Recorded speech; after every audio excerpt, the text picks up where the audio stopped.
क्या आपने कभी किसी ऐसे आदमी के बारे में सुना है जिसकी दोनों टांगे नहीं हैं, लेकिन 310 किलो का वजन उठा लेता है? एक आदमी जिसकी एक टांग नहीं है लेकिन 5 फीट ऊंची छलांग मारता है। एक औरत जिसके शरीर को ट्रक कुचल के चला गया, दोनों हाथ पैर बेकार हो गए, पर वो साइकिलिंग में गोल्ड मेडल जीतती है। पैरालंपिक्स में ऐसी ही कहानी वाले लोग जाते हैं, जो इंसानी सीमाओं को अलग मुकाम पे ले जाने का काम करते हैं, जो न शरीर से हारते हैं और न ही जिंदगी से। ऐसे लोग जो करोड़ों लोगों के लिए एक मिसाल का काम करते हैं।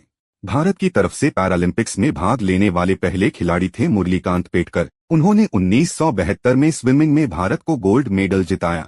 उनकी दोनों टांगें खराब थी। उनका सपना भारत के लिए ओलंपिक्स में गोल्ड लाने का था। वो भारतीय सेना में सिपाही थे और 1965 में हुए भारत पाकिस्तान युद्ध में उनके शरीर पे 9 गोलियां लगी। वो कई महीनों तक कोमा में रहे और होश में आने के बाद उनकी दोनों टांगों ने काम करना बंद कर दिया था।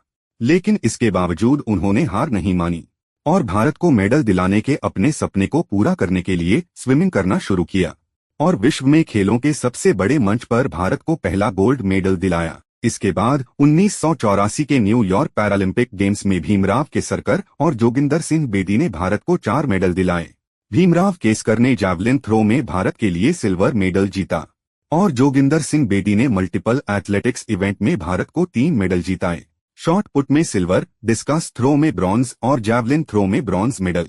जहां नॉर्मल आदमी के लिए किसी एक स्पोर्ट में एक मेडल जीतना भी बहुत मुश्किल काम होता है, वहां जोगिंदर बेदी जी ने शारीरिक अपंगता के बावजूद भी भारत को 3 अलग अलग स्पोर्ट में अलग अलग मेडल जीताए। इसके बाद एथेंस में हुए 2004 पैरालंपिक्स में देवेंद्र झझारिया ने भारत को जैवलिन थ्रो में गोल्ड मेडल दिलाया।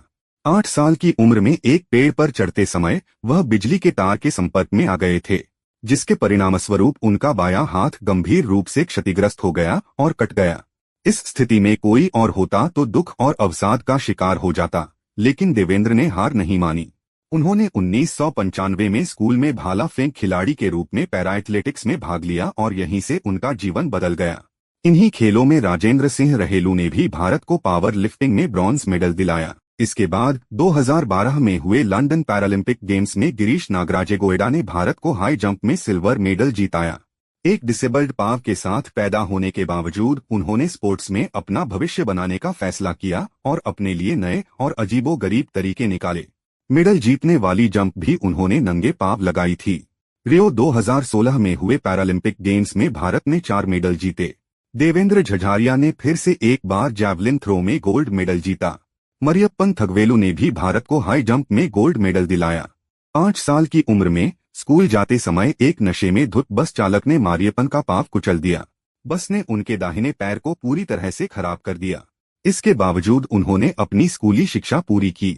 स्कूल में उन्हें वॉलीबॉल खेलना पसंद था। उनके कोच ने उन्हें हाई जंप खेलने की सलाह दी और मात्र 14 साल की उम्र में उन्होंने एक प्रतियोगिता में भाग लिया जिसमें सभी नॉर्मल लोग पार्टिसिपेट कर रहे थे।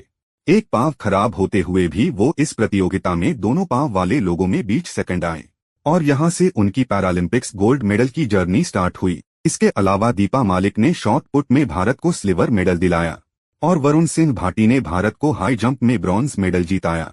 इसके बाद टोक्यो 2020 पैरालंपिक्स भारत का अभी तक का सबसे सफल इवेंट रहा। भारत ने इस एडिशन में टोटल 19 मेडल जीते, जिसमें 5 गोल्ड, 8 सिल्वर और 6 ब्रॉन्ज मेडल थे।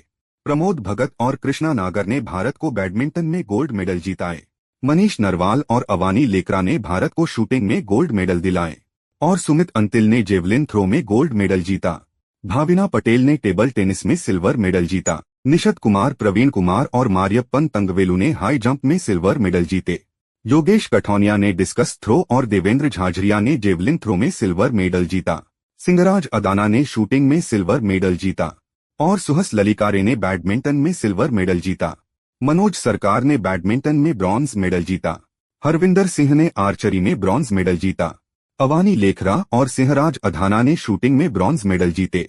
शरद कुमार ने हाई जंप में ब्रॉन्ज मेडल और सुंदर सिंह गुर्जर ने जैवलिन में ब्रॉन्ज मेडल जीता। इस बार के पेरिस पैरालंपिक्स के लिए भारत ने 84 एथलीट्स का दस्ता भेजा है, जिसमें 32 महिला एथलीट शामिल हैं। हम आशा करते हैं कि भारत इस बार पिछले एडिशन से भी ज्यादा मेडल लेकर आए और मेडल टैली में पहले स्थान पर रहे। आजकल जहां लोग सारी सुख सुविधाएं होने के बावजूद एंजाइटी, डिप्रेशन, उदासीनता और मिड लाइफ क्राइसिस से जूझते हैं, अपनी असफलताओं के लिए दूसरों लोगों को और परिस्थितियों को कसूरवार ठहराते हैं, किस्मत को कोसते हैं, ऐसे समय में ये सभी एथलीट नई जनरेशन के लिए असली रोल मॉडल हैं, जिन्होंने न तो किस्मत के आगे घुटने टेके, न ही परिस्थितियों से हार मानी, न उदास हुए और न ही निराश हुए।